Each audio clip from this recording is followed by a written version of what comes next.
Muy buenas tardes, amigos de la mesa laboral que nos siguen los domingos en estos diálogos que organizamos para tener una conversación sobre temas del ámbito laboral que tienen su particular complejidad en esta época en Bolivia. Saludo a los participantes en este diálogo. Están presentes de la mesa laboral Cristian Abestegui y Gonzalo Rodríguez, y tenemos como invitados especiales a la doctora Bernarda Flores y al doctor William Aparicio. El tema que nos convoca hoy es el proyecto de ley de procedimiento especial para la restitución de derechos laborales. Un tema que ha causado inmediatamente reacciones de parte del sector empleador.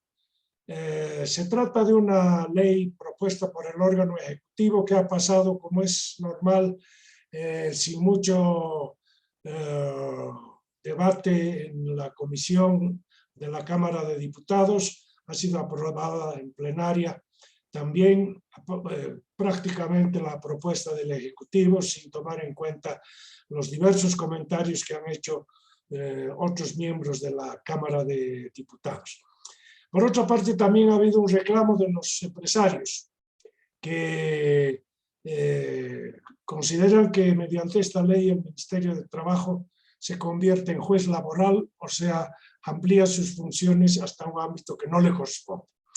Y la propuesta de los empresarios a cambio es la creación de un mecanismo basado en el convenio 158 de la OIT. Sobre estos temas vamos a conversar el día de hoy, que son temas muy relevantes para la situación del empleo y también para volver a reconocer la enorme influencia que ejercen las directivas sindicales sobre el Ministerio de Trabajo.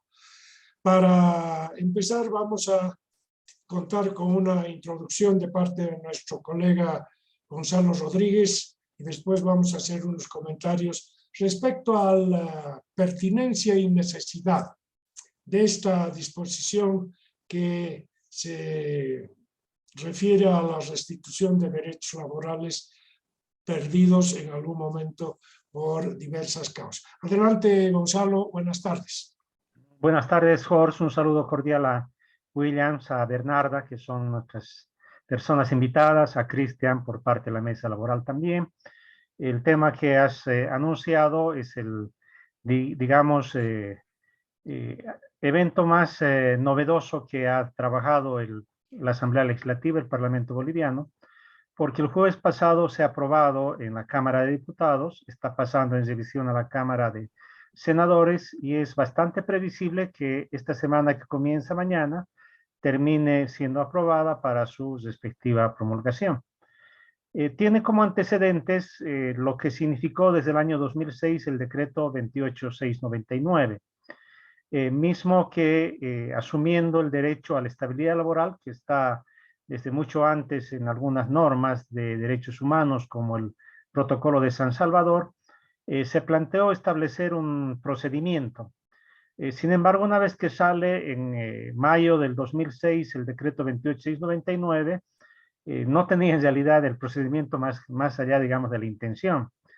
Y se tuvo que esperar a que el 2010, mediante un nuevo decreto, el 495, se complemente el artículo 10 de ese decreto 28699 y a partir de allí se tenga una forma de proceder adecuadamente establecida y además complementada con una resolución ministerial 868 donde se establece que la persona, el trabajador o trabajadora que tenga el reclamo de que ha sido despedida de manera injustificada, es decir, no prevista en las causales de ley, pueda recurrir ante la Jefatura del Trabajo, esta asume la denuncia, cita a una audiencia única a la parte empleadora, allá escucha a las partes, recoge las pruebas, presenta un informe, el jefe del trabajo emite una combinatoria de reincorporación si ha evidenciado que el despido es injustificado y esa combinatoria se convertía en la base para que el trabajador o trabajadora interesada pueda demandar su incorporación vía amparo constitucional. Hasta ahí se tenía un procedimiento que funcionó, podríamos decir, del 2010 hasta el 2012, o 11, digamos, descontando este año, 11 años. Pero el año pasado tuvo bastantes problemas, porque si bien muchos trabajadores que fueron despedidos a consecuencia de la pandemia tenían la combinatoria, tenían la resolución del amparo constitucional a su favor, igual no volvían al trabajo. Entonces surgió la duda, ¿este mecanismo de combinatoria, amparo constitucional que les concede la tutela, es útil, sirve, es practicable, es decir, es efectivo? Y ahí es donde empiezan a exigir del gobierno mecanismos efectivos. Y lo que hacen con el nuevo proyecto es señalar de que le cambian el nombre, acortan plazos al procedimiento, pero lo más importante es que una vez que se tiene la resolución final del ámbito administrativo, es que pasaría a nivel del juzgado de trabajo para que éste inmediatamente proceda a obligar a la parte empleadora a la readmisión en el empleo al trabajador o trabajadora. Entonces aquí viene la novedad, tiene varios componentes en detalle que tal vez en una segunda intervención podría comentar, pero hasta aquí creo que es más o menos el resumen del sentido de esta norma. Ok, vamos a hacer que oigamos las dos opiniones de nuestros invitados y después Cristian. Doctora Bernarda, su opinión sobre la situación descrita.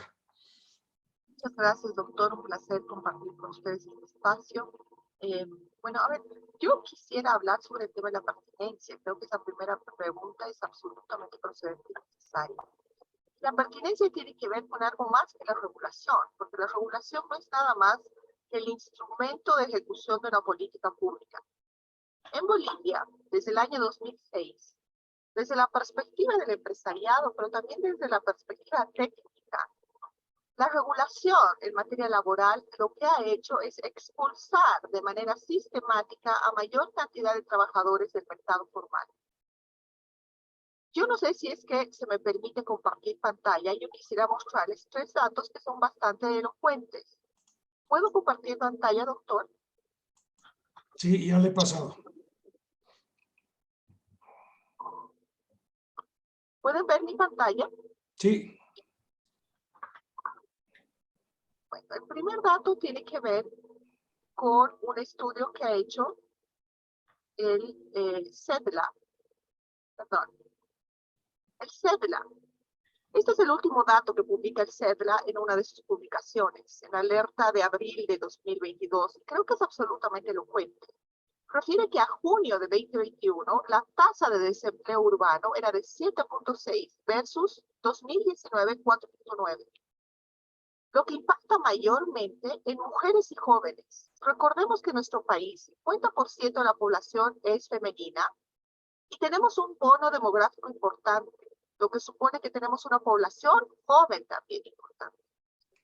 El CEDLA continúa estableciendo que 3 de cada 10 trabajadores son asalariados. Por lo tanto, 7 trabajadores no lo son.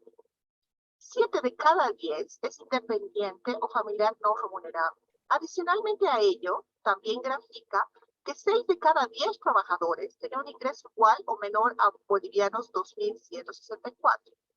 El siguiente gráfico, que es por demás conocido, nos muestra también cuál es la incidencia del empleo informal en el país. ¿Qué significa empleo informal según las convenciones de la Organización Internacional del Trabajo?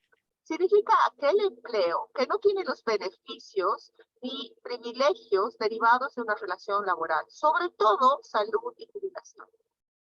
El 80% de la población a 2019, que es el último dato que grafica en MINPRO del INESAT, es informal en el país. Y el último, y creo que este es absolutamente elocuente.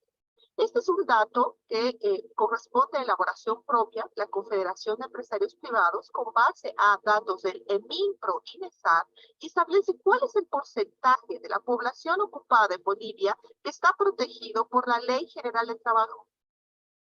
16.6% de la población ocupada está protegida por la Ley General del Trabajo. ¿Qué significa eso, señores? que estas regulaciones alcanzan a ese porcentaje y no alcanzan al 84.4% de la población que al día de hoy no tiene un empleo protegido y que estas regulaciones no le alcanzan por más beneficiosas que el gobierno entienda que sean. Entonces creo que estos datos son absolutamente elocuentes para graficar la pertinencia desde la perspectiva personal y desde la perspectiva institucional. Esta norma es impertinente, porque en lugar de estar ocupados todos los bolivianos y sobre todo los miembros del gobierno en generar más y mejor empleo digno para mujeres, jóvenes y hombres bolivianos, lo que estamos haciendo es expulsar y desincentivar a los empresarios a que contraten, porque ¿qué empresario va a contratar a un trabajador que no puede echar? De acuerdo. Cuando hablo de echar, no hablo de echar por una medida absolutamente caprichosa. Hay medidas de gestión empresarial, hay temas como la pandemia que obviamente están absolutamente fuera del control de la voluntad de las partes y que imponen una medida de estas características. Me quedaría hasta ahí, doctor, en el tema. Ok, muchas gracias, muy ilustrativo. Vamos a continuar con el doctor Aparicio. Muy buenas noches, muy buenas tardes a todos. La verdad, un gusto compartir este panel con todos ustedes. Y bueno, para mí este tema es absolutamente no solo impertinente, sino hasta absurdo. Y es absurdo e impertinente porque, en definitiva, yo no sé si nuestros legisladores han contemplado o contemplan al momento de hacer sus normas el conjunto de disposiciones legales que ya rigen para la administración pública. Y me refiero concretamente, más allá del dato muy importante que nos presenta la doctora Flores, yo haría simplemente hincapié en que el Ministerio de Trabajo, como cualquier otro ministerio, es una entidad pública, es parte de la administración pública. Y al ser parte de la administración pública, ya tiene una normativa establecida en la Ley de Procedimiento Administrativo 2341 y en su reglamento para procesar todos los actos administrativos que correspondan al ámbito de aplicación de sus competencias. Aquí yo encuentro básicamente mala fe en el gobierno.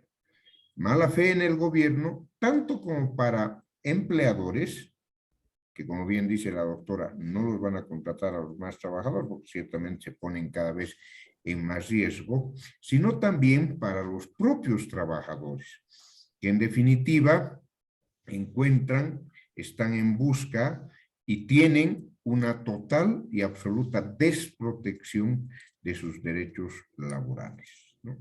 Así que para mí esta es una norma no solo impertinente, es absurda porque no contempla el conjunto normativo que existe ya en el país.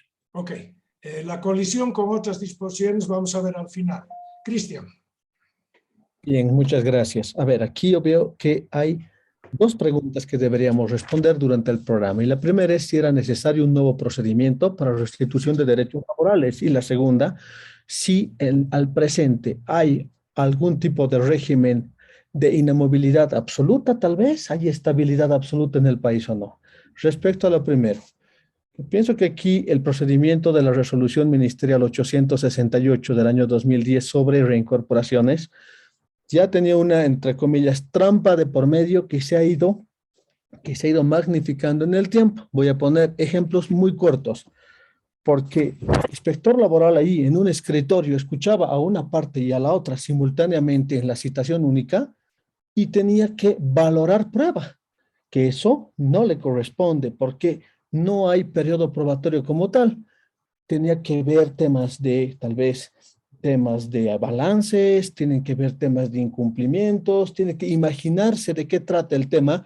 Ejemplo, el empleador dice, esto es un tema de seguridad y salud en el trabajo. Esta persona no podía subir a la torre sin guantes por ejemplo, anti riesgos eléctricos. Y el inspector ni idea sobre el tema, ni idea si estuvo o no estuvo, cómo será la antena, pero sacaba su informe.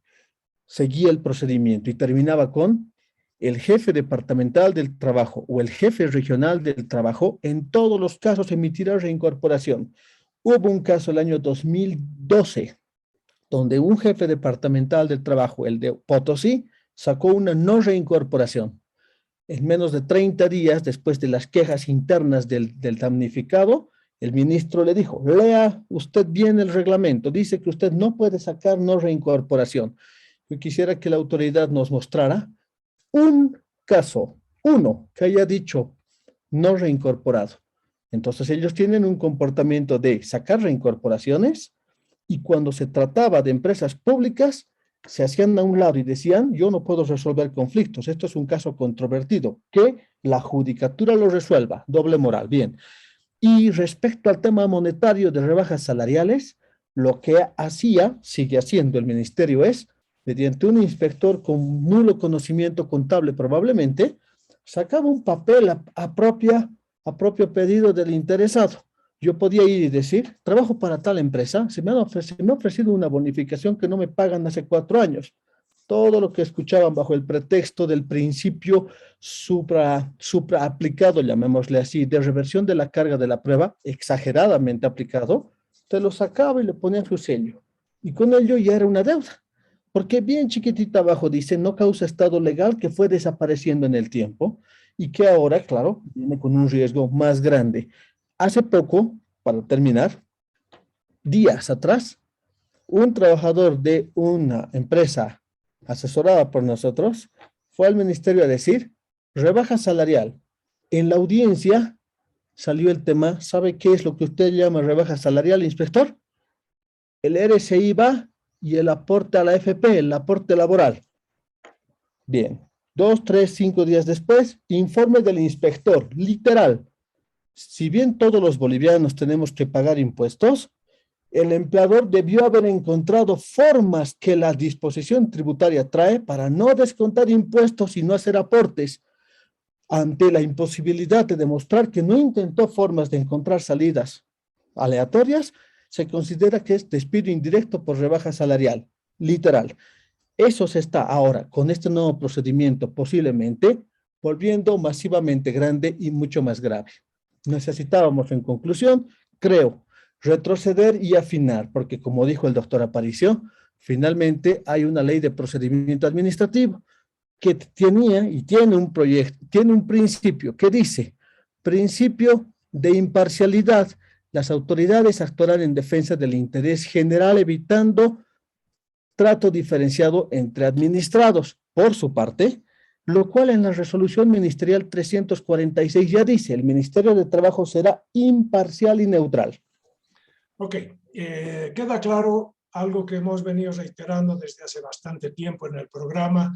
Hay un claro sesgo de parte de la administración de la política laboral en el Ministerio de Trabajo y contamos con este tipo de normas nuevas que en realidad son para beneficiar a una pequeña cúpula de dirigentes sindicales que muestra con esto su capacidad de obtener beneficios para la clase trabajadora, pero en este caso creo que ni siquiera el 16% de los que están bajo la tutela de la Ley General del Trabajo alcanza.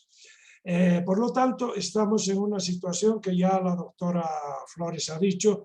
El tema es que no se equilibra en el Ministerio de Trabajo la protección bien administrada con la necesidad de proteger también la generación de empleo en el país para que disminuya ese contingente de gente que está desguarnecida de toda protección. Entonces, estamos ante una situación en que prácticamente está confirmado que resulta muy riesgoso para un empleador contratar nuevo personal porque sencillamente corre el riesgo de que se convierta en una parte permanente en cualquiera de las condiciones que ejercite su trabajo dentro de la empresa.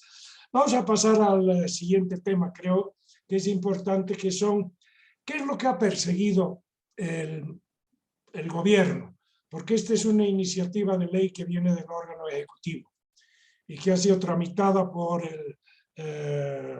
la que está siendo tramitada por el Parlamento sin mayor criterio de colocar, digamos, el balance de lo que tienen que ser las normativas laborales. Veamos el objeto. ¿Qué consideras que es el objeto, Gonzalo? Bueno, yo creo que hay varios propósitos, ¿no? No siempre explicitados, por tanto no vamos a coincidir en los puntos de vista, pero me voy a dar un lance para decir los que yo encuentro. Primero, librarse de la responsabilidad como empleador el Estado de reincorporar personas que sean despedidas al margen del artículo 16 de la Ley General del Trabajo. ¿No? O sea, va a aplicar a todos los trabajadores, dice la norma, que están bajo la Ley General del Trabajo, y al resto, ¿qué? Uno se pregunta, ¿no tiene derecho a la estabilidad laboral el funcionario público?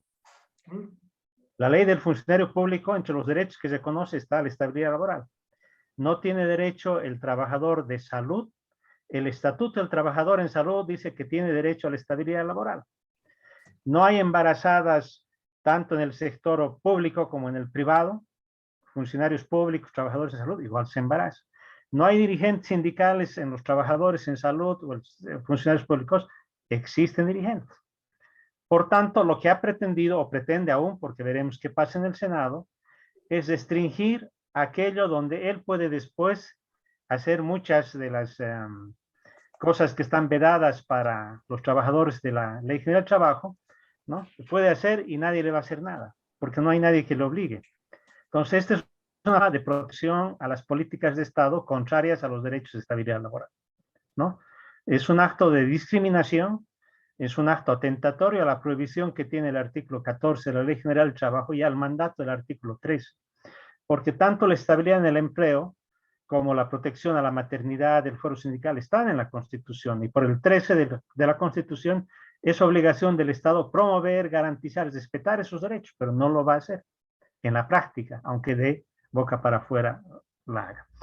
En cuanto a procedimientos, hay algunos favores que les va a hacer, o ya con este contenido va a terminar resultando a favor de la parte empleadora.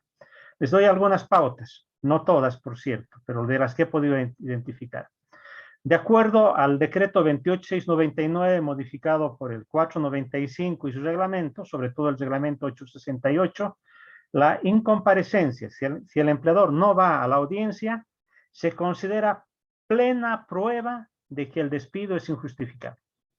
O sea, por el solo hecho de no asistir, ya corresponde a la combinatoria.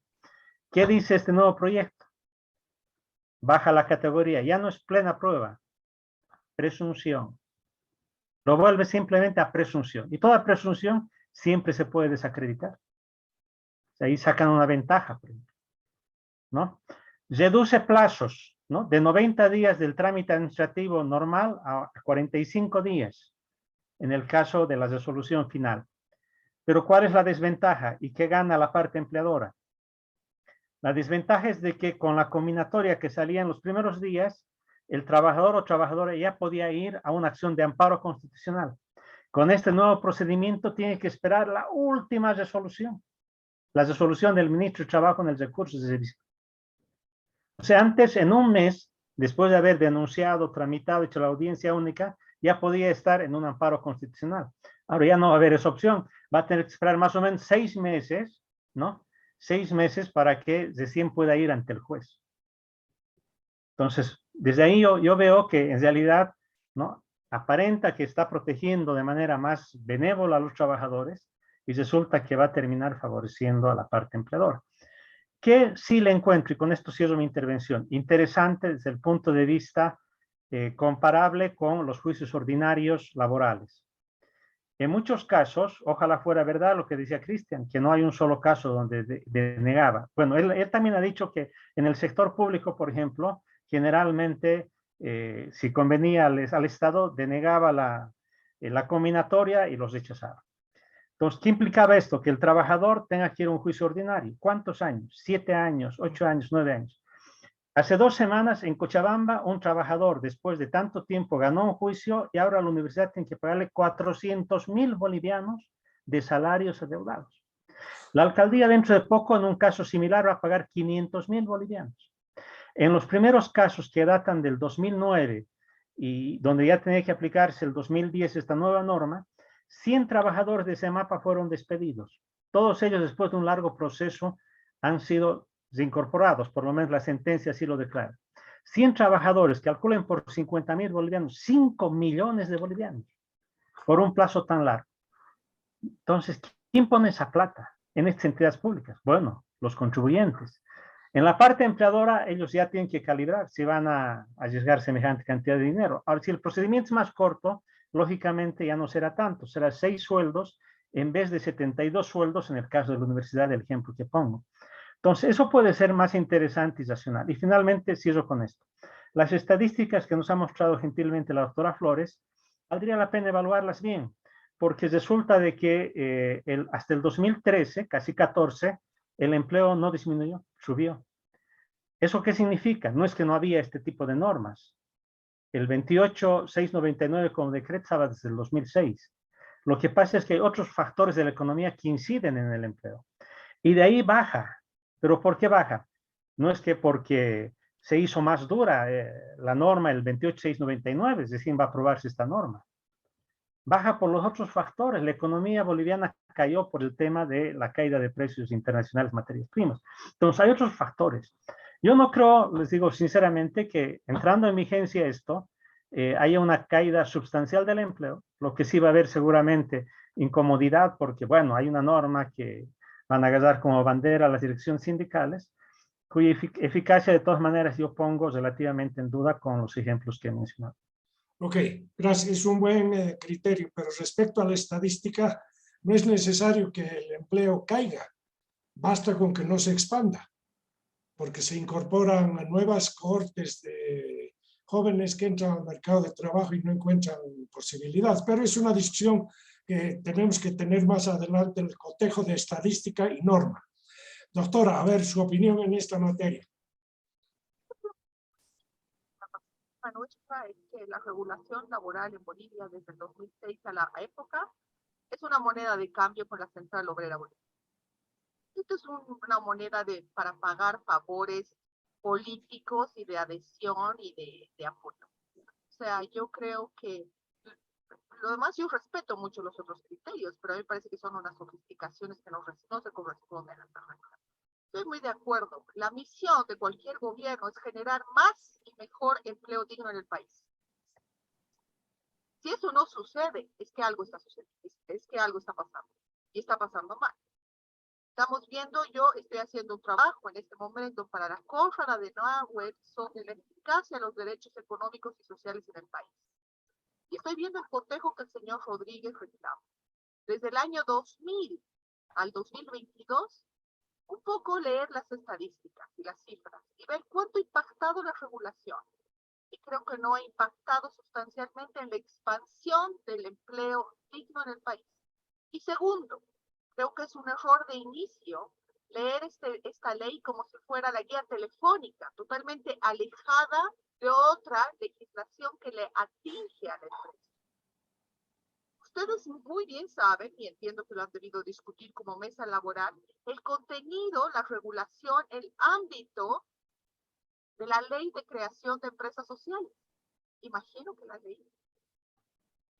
Si nosotros vamos acotando y poniendo la regulación laboral aparejada a toda la otra regulación laboral que tenemos, la situación, el panorama es muy complejo en el país. Y les digo, los empresarios no van a expandir el empleo, no van a contratar personas que no puedan luego despedir. Eso es algo absolutamente razonable y racional, primero. Y segundo, ¿qué le hace pensar al gobierno y a la judicatura, que ha tenido una línea de interpretación absolutamente errada, que el derecho a la estabilidad laboral está por encima al derecho a la libre empresa que está consagrado en el artículo 308 de la Constitución Política del Estado? ¿Qué es lo que le hace pensar? Cuando el artículo 13 de la Constitución Política del Estado establece que no hay jerarquía ni supremacía entre los derechos.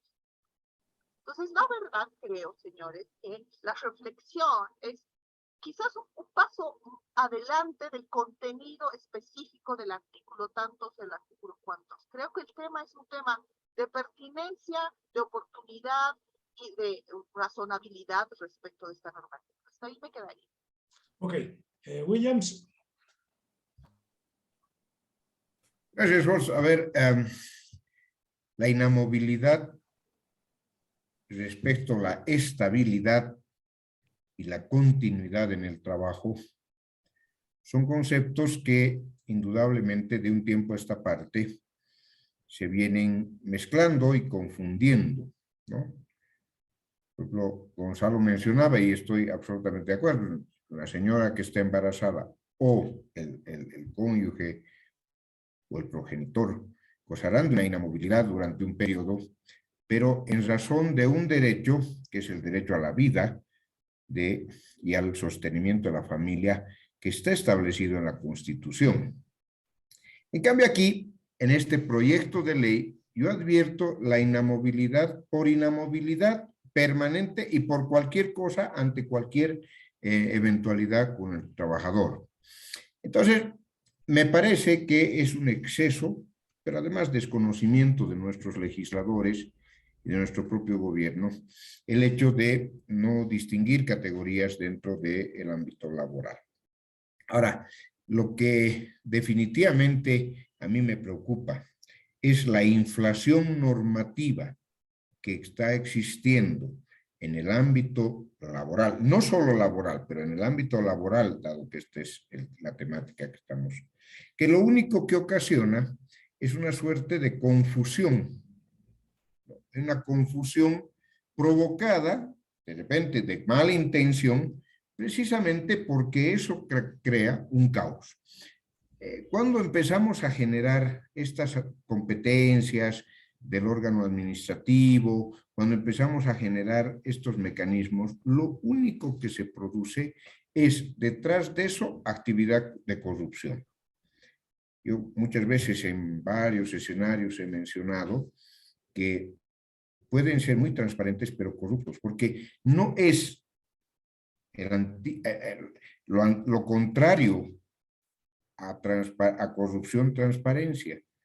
Pueden ser demasiado transparentes. Entonces aquí lo que están haciendo, ya lo hemos visto en otros medios también, que al crear instituciones públicas, inmediatamente aparecen unos facilitadores alrededor de la institución pública, que lo único que hacen es mediar para que determinado derecho así sea cumplido. Y en este caso el trabajador no solo que va a tener que estar sometido a plazos, vaya a saber de cuánto tiempo y a la buena o mala voluntad del operador en el Ministerio del Trabajo, sino a prácticas de corrupción que están fomentadas desde el mismo gobierno.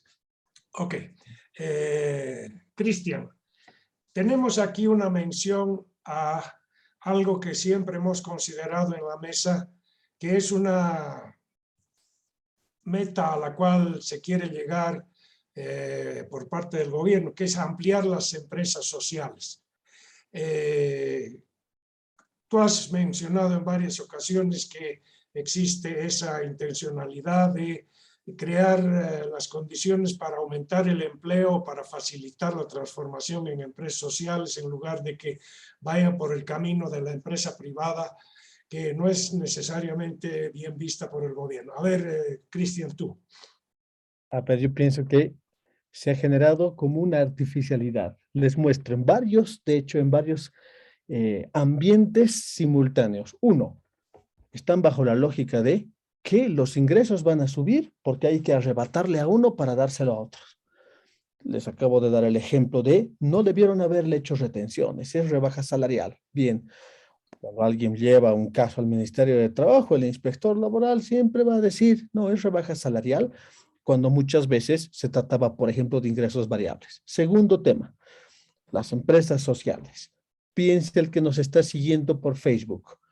Si yo soy dirigente sindical, bien, se supone que por leyes del mercado y otros, todos nos tendríamos que esforzar para que la unidad productiva, sin importar su tamaño, se mantenga o crezca, cosa que también esté a la par de incrementos salariales y otros que me van a beneficiar.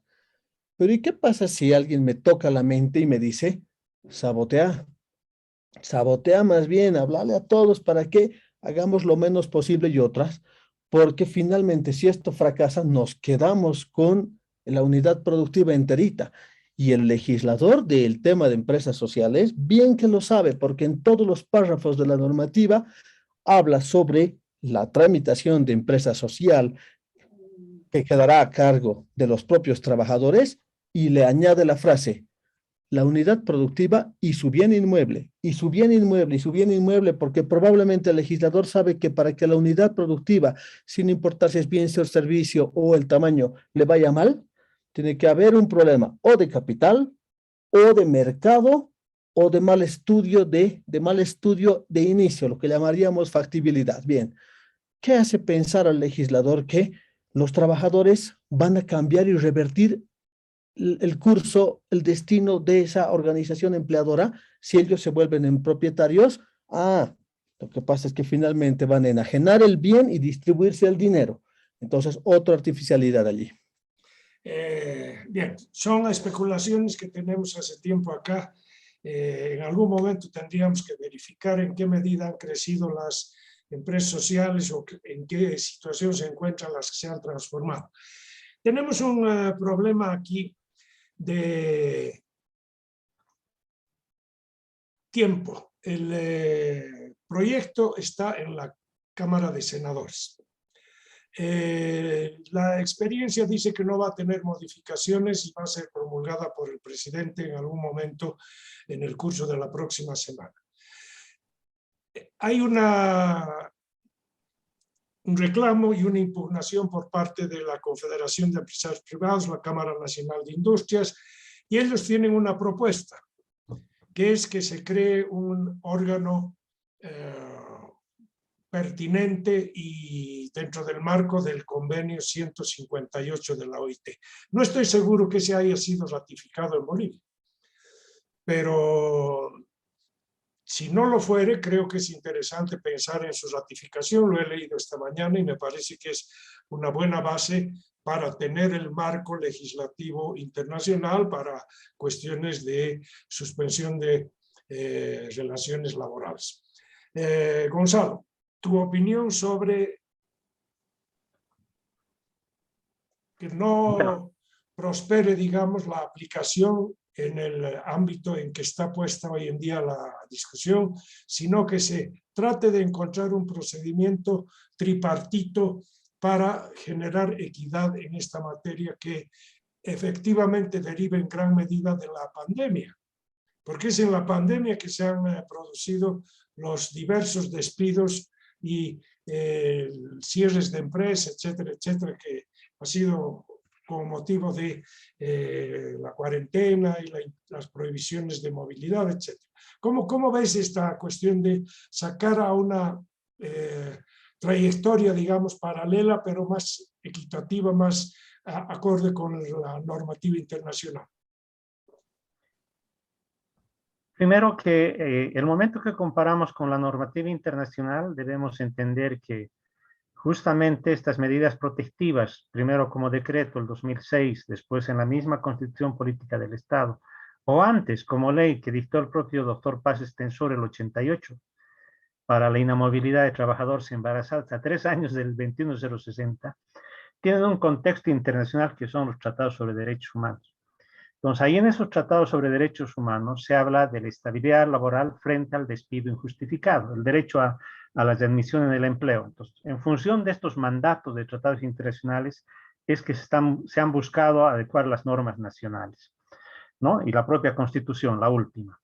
En consecuencia, si tenemos eso como parámetro, la pregunta más adecuada y pertinente sería, ¿y quién garantiza que la calificación de ese despido como justo o como justificado es el Ministerio del Trabajo? Y ahí lógicamente hay discrepancias, porque para empezar, cuando el Ministerio del Trabajo tiene que ser juez y al mismo tiempo parte, porque la entidad empleadora es el Estado, una empresa pública, etcétera, se vuelve en un juez totalmente parcial.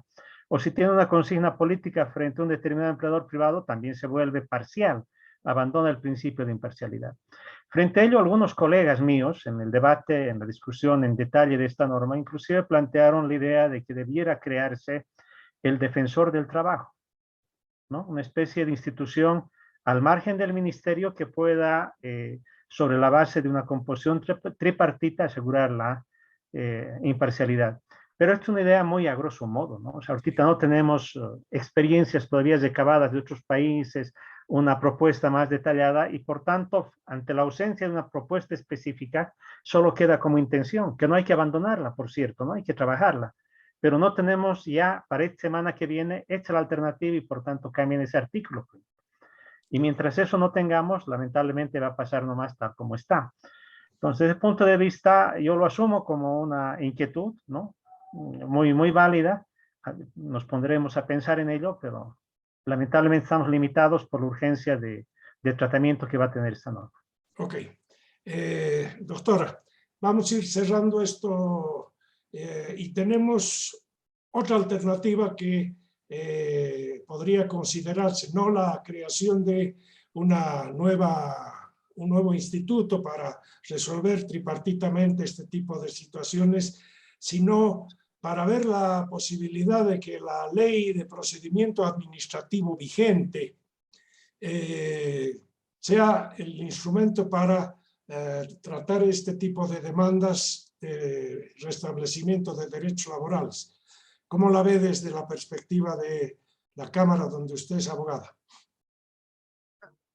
Yo trabajo en la Confederación de Empresarios. Ah, en la Confederación, a otro nivel.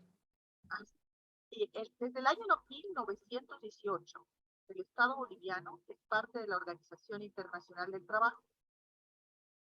Somos mandantes de la Organización Internacional del Trabajo, el Gobierno de Bolivia, la Confederación de Empresarios Privados de Bolivia y la Central Obrera Boliviana.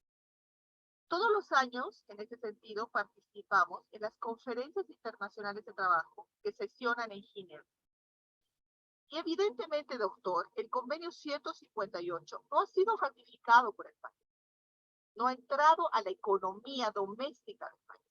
Pero no es menos cierto, y los abogados que practican el derecho laboral lo saben, que el Tribunal Constitucional y el Tribunal Supremo de Justicia han recogido sus previsiones en varias jurisprudencias que han desarrollado, han incorporado, porque han entendido que la lógica, como usted ha visto cuando ha revisado el convenio, es absolutamente razonable. Desde esta perspectiva, ¿cuál es la interpelación técnica y empresarial? El Ministerio de Trabajo es un órgano político. A nosotros no nos interesa estar sometidos a un órgano político. Nosotros necesitamos un juez administrativo, sí, pero que sea absolutamente técnico. Y ahí no me va a dejar mentir el doctor Aparicio, que tiene abundante experiencia en la lógica de funcionamiento de las superintendencias en este país. Necesitamos, pues, una instancia que se comporte y que sea un juez. ¿Y qué calidades tiene un juez? Dos, independiente e imparcial. Las superintendencias en su momento eran eso, jueces administrativos, independientes, imparciales y técnicamente calificados, altamente calificados. Entonces, nuestra interpelación es esa. Vamos a someternos al Ministerio de Trabajo, que más parece el Ministerio del Trabajador, que además ya tiene una lógica de componenda, de padrinazgo, de patrocinio absolutamente expreso con los trabajadores, con un sector de los trabajadores. Por favor, si es que nosotros vamos a resolver las controversias, ojalá sea en el fuero, en un fuero absolutamente neutral, independiente y que nos comprenda, que entienda aquello que puede ser muy alejado de un inspector, que es la dinámica. Entonces es por eso, doctor, que nosotros estamos planteando en nuestra posición institucional esa observación grande, grosa, macro. Esto es, el Ministerio de Trabajo no debería ser el juez administrativo, porque es una autoridad política. Necesitamos una autoridad técnica. Ahorita no se va a crear, quizás no. Pero entonces el procedimiento de inicio está viciado, porque no va a ser conocido ni resuelto por un juez administrativo con esas características. Ok. Cristian, has levantado la mano. A ver, aquí muy puntualmente. Uno, Ministerio de Trabajo. y Judicatura en general usan el convenio 158 cada día al sustentar las reincorporaciones. Claro que no lo citan completo, citan el pedacito, porque ellos citan un pedazo del artículo 4 que dice, justificación de los despidos, no se pondrá término a la relación de trabajo de un trabajador a menos que exista para ello una causa justificada respecto a su capacidad o su conducta o en motivos de funcionamiento de la empresa, establecimiento o servicio. Ellos citan la primera parte de la oración. Segundo, en las audiencias a veces es hasta chistoso escuchar algunas cosas. Por ejemplo, hubo un caso donde hubo contaminación del desayuno escolar y tuvieron que retirar todo lo que es el lote para cuarentena. En la audiencia, el inspector dijo, ¿qué podía haber pasado? Niño con asma que consuma eso y muera. Tráiganme a un niño muerto y hablamos, reincorporados. En otro caso, varios, conozco como 3, cuando hubo ingesta alcohólica y máquinas peligrosas y cosas, los inspectores siempre dicen, en una fue chistoso, dijeron, cultura nacional, no se puede ir contra la cultura nacional. En otra, ¿qué pasó? No hubo accidente o no hubo nada. Siempre salen por algún lado. Tema número 3. Cuando hablamos del ministerio, noten ustedes que no estamos hablando del conjunto de trabajadores. Ellos defienden a fabriles y mineros. En el segundo aguinaldo 2018 salió un comunicado del ministerio donde dijo, es injusta la ley por el cual el segundo aguinaldo tiene que solo ser pagado a personas que ganan menos de 15,000. El decreto es injusto, páguese a todos, se instruye. 2 días después, páguese a todos, sobre todo fabriles y mineros. Y después recién que fue destituido el funcionario fue, no, eso era solamente su opinión. Para ellos, 2 sectores fueron los trabajadores. Y finalmente, el tema mismo donde el propio inspector valora prueba, eso sí que no tiene ningún sustento jurídico. Muy bien, tenemos algunos comentarios desde afuera y uno viene con cierto sarcasmo que si se crea el defensor del trabajo o del trabajador debería haber también un defensor del empleador. Es una reacción sarcástica del tema.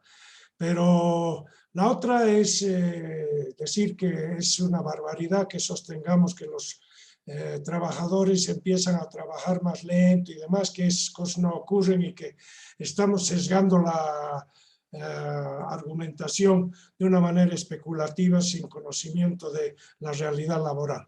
Espero que esto podamos corroborar que la mesa laboral se caracteriza por defender el principio del tripartismo, lo cual quiere decir la existencia de un mecanismo equilibrado donde el Estado juega de árbitro y no de parte en el ámbito sociolaboral. Tenemos que ir apuntándole ya a la salida del programa. Williams, un par de ideas sobre el tema de el conflicto que hay entre la nueva ley y el procedimiento administrativo vigente en este momento. Bien, gracias. A ver, es que el año que se ha promulgado la ley 2341 incluye a toda la administración pública y establece principios, establece procedimientos, etapas, circunstancias por las cuales cualquier ciudadano, independientemente de su condición de ciudadano, trabajador, no trabajador, afiliado a un sector o no, puede acudir al Estado a pedir que éste declare, certifique o resuelva una situación concreta. No es administración de justicia, es ámbito administrativo, conciliación, ¿no? Entonces, el Ministerio de Trabajo, por supuesto, yo he estado ahí de director general por algunos años y hemos hecho muchos esfuerzos con el equipo que me acompañaba, hemos hecho muchos esfuerzos para hacer entender la lógica en la aplicación de este instrumento hacia la resolución y en la aplicación de todos nuestros asuntos sometidos allá. Iba bien, pero claro, lamentablemente estas modificaciones, estas cuestiones terminaron con un proceso político que luego empezó el 2005 y desbarataron todo lo que se dejó en el Ministerio de Trabajo como, digamos, beneficios en torno a la aplicación efectiva de la ley de procedimiento administrativo en los conflictos y en la tramitación de las causas que existían en el Ministerio de Trabajo. Porque la Ley General del Trabajo no establece aquello. La Ley General del Trabajo establece que en un conflicto individual hay la conciliación y el arbitraje, pero no dice más nada. Los procedimientos administrativos en otros aspectos pues son los que deben aplicarse por esta norma que es general para todos. Este proyecto en particular, que lamentablemente esta semana ha de convertirse en ley, definitivamente vulnera y además contradice principios que están establecidos en la Constitución y en la propia Ley de Procedimiento Administrativo como rectores de la actividad del servidor público. Entonces, ahí tenemos que ver, ciertamente todos los temas que se han abordado son preocupaciones que deberíamos atender, pero este punto del conflicto que va a existir, porque el Ministerio de Trabajo va a terminar siendo absolutamente un ente totalmente separado de la actividad administrativa y los actos administrativos no van a poder considerarse como tales cuando son declaraciones que hace el Ministerio. Entonces habrá que tener en cuenta eso y habrá que ver que el artículo 35 de la Ley de Procedimiento Administrativo sanciona con nulidad absoluta aquellos actos administrativos que han prescindido de los principios y de las normas establecidas en la Constitución Política del Estado. Ok. Bueno, vamos a entrar a la etapa final. Les ruego hacer digamos, una síntesis de su interpretación de en qué situación nos encontramos frente a este proyecto de ley que ha sido tramitado con relativa rapidez en comparación con otras iniciativas legislativas que están durmiendo el sueño de los justos en el Parlamento. Gonzalo, tus reflexiones sobre la situación que tenemos en este momento en esta materia de restablecimiento de derechos laborales. Bueno, estamos frente a una habilitación por esta ley para que el Ministerio de Trabajo emita o pronuncie o realice o materialice actos administrativos que son obligatorios, son ejecutables, son exigibles, porque esta ley así lo dice, pero también lo dice, por si acaso, la Ley de Procedimiento Administrativo en su artículo 27, ¿no?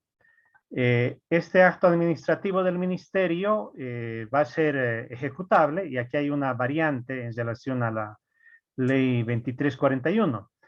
Antes, el primer acto administrativo, no obstante pueda ser impugnado revocatoriamente, jerárquicamente, ya es ejecutable, así dice la ley 2341. En este caso, hay que esperar a que llegue a la etapa final, acabe la revisión, recién es ejecutable. O sea que inclusive desde el punto de vista es más blanda que la ley 2341. ¿En qué es, digamos, más preocupante o eficaz para el sector empleador? En que es, digamos, un proceso mucho más corto, la mitad de tiempo del proceso contemplado en la 2341. Si esta ley no existiera, igual subsistiría el otro. Y por tanto, la realidad de las incorporaciones vía Ministerio del Trabajo no desaparecería. Lo que ahora va a haber es que va a ser en menor tiempo, y bueno, hay que pensar que tendremos que adecuarnos a esa nueva realidad con deficiencias para un lado, deficiencias para el otro, ni modo así va a salir, y tendremos que sobrevivir en torno a esta realidad. Ahora, ojalá en algún momento en un espacio tripartito nos pongamos de acuerdo cómo materializamos esos derechos que vienen de normas más generales, ¿no? El, digamos, derecho a no ser despedido si es que no hay justa causa. Muy bien, gracias Gonzalo. Doctora Bernarda, a ver, su reflexión final, ¿cómo ve la situación y sus proyecciones? Bueno, yo la veo muy mal. No veo yo una capacidad de asumir decisiones responsablemente por la gestión gubernamental. La verdad es que no creo que la lógica gubernamental vaya a cambiar, ni nada de esto vaya a incidir positivamente en la mejora de las relaciones laborales y económicas en el país. Ustedes mejor que yo saben cómo estamos yendo nosotros en el panorama económico. Una reflexión final es, yo quisiera a todo el público que puede estar participando de este conversatorio, que lea el artículo 6 del proyecto, solo el artículo 6, y vea el gran espacio de inseguridad jurídica que se abre a las empresas del país. Inseguridad absoluta. Yo no sé si es una deficiencia de la redacción, quisiera pensar que sí, pero me preocupa mucho porque esto va a pasar, senadores, menos que canto un gallo, si me permite el término tan castizo. La demanda de cualquier ciudadano boliviano, no solo los empresarios, porque apropia capital en este país, de cualquier ciudadano boliviano, es que el diálogo social debería ser el instrumento que se utilice para construir mejores realidades. Y eso significa sentarnos en la mesa y empezar a escucharnos. Y escucharnos significa no solo tolerarnos, sino ojalá entendernos en nuestras diferentes realidades. Lo segundo es, los empleadores demandamos desde el año 2006 y lo vamos a seguir haciendo, la participación en la construcción de normas que nos alcanzan, no solo las laborales, Sí, todas. hay un planteamiento ante la OIT. Por favor, más si es que, y disculpen nuevamente lo pedestre de mi comentario, más si es que el gobierno va a meter la mano en nuestro bolsillo y va a definir que tenemos que pagar incremento salarial, que tenemos que pagar doble aguinaldo y que ahora tenemos que reincorporar a los trabajadores que no podemos sostener. Y tercero, el gobierno tiene que empezar, ojalá, en algún momento, a entender que la realidad tiene que leerse y tiene que entenderse que en el país hay diferentes sectores productivos con diferentes desempeños y diferentes regiones con diferentes desempeños. Veamos Santa Cruz, comparemos con su desempeño económico en Tarija. Veamos el sector minería, comparémoslos con el sector turismo, no son lo mismo. No puede haber una regulación transversal que alcance al 100% de los empleadores, 100% de los trabajadores cobijados en la Ley General del Trabajador, prescindiendo de estas realidades tan diferentes. Me quedaría hasta ahí, doctor, y muchas gracias. Ok, gracias. Williams, y finalizamos con Cristian. No, dos ideas me quedan en la cabeza, ¿no? La primera es lo que he dicho al principio. Este es un procedimiento absurdo. Y es absurdo porque no contribuye en absoluto a nada, ni a la creación de empleo, ni a la estabilidad laboral, ni a nada. Y segundo, la segunda idea, que es una más bien preocupación, ¿no es cierto? Estamos llenándonos de normas, estamos haciendo una hiperinflación normativa, queremos legislar todo y por todo, aun cuando no exista ningún motivo para ello, y no estamos siendo capaces de acomodar y entender la lógica que tienen muchas normativas que ya pueden definitivamente marcar el rumbo de los conflictos y las situaciones que surgen en el cotidiano vivir del ciudadano. Muchas gracias. Cristian. Bien, 4 ideas muy concretas. Pienso, nadie se opone a la estabilidad laboral, nadie. Pero ningún derecho es absoluto. El mal trabajador, finalmente, el que llega tarde cada día, el que no cumple normas de higiene y seguridad, etcétera, tiene que finalmente irse. En este proyecto, el Poder Judicial queda en segundo patio porque el Ministerio es el que define derechos y le tira al juzgado la ejecución. Y en esa ejecución es donde aparecen medidas, ¿no? Que retención de fondos, que anotaciones, que remates y otros. Por lo menos antes alguien podía revisar y o ir a amparo constitucional en su momento. Y no hay pues confiabilidad en este momento porque los que han ido a audiencias muy frecuentemente aparecen dirigentes gritando, control social, usted ya sabe qué tiene que hacer, y lo arrinconan al inspector y sale cualquier cosa. Muy bien. Yo les agradezco por sus intervenciones. Este es un tema sumamente delicado y precisamente por la circunstancia que se nos presenta cada vez más cerca, que es la de los impactos que está teniendo la crisis internacional sobre nuestras condiciones económicas, la situación de una inflación sofocada en el país, pero que cada vez cuesta más al erario público. O sea, en la comparación internacional, donde todos los países están estallando con niveles inflacionarios muy altos, Bolivia apareciera como ser un ejemplo excepcional de inflación baja, sí, pero porque los precios están controlados, los principales de la canasta familiar, y en segundo lugar, porque hay subsidios en una cuantía muy importante que van a pesar en el futuro sobre el déficit fiscal, y es ahí donde vamos a ver la necesidad urgente de que se construyan puentes de diálogo y de acuerdos para poder lidiar en conjunto contra esta adversidad que nos viene de afuera, pero que está de alguna manera ingresando a un escenario complejizado en la parte boliviana por la política. Les agradezco muchísimo, tengan un buen fin de domingo, y saludamos también a nuestros a la audiencia que tenemos por el Facebook. Que sea para ustedes un buen domingo y nos vemos en el próximo programa. Muchísimas gracias por sus intervenciones. Hasta luego.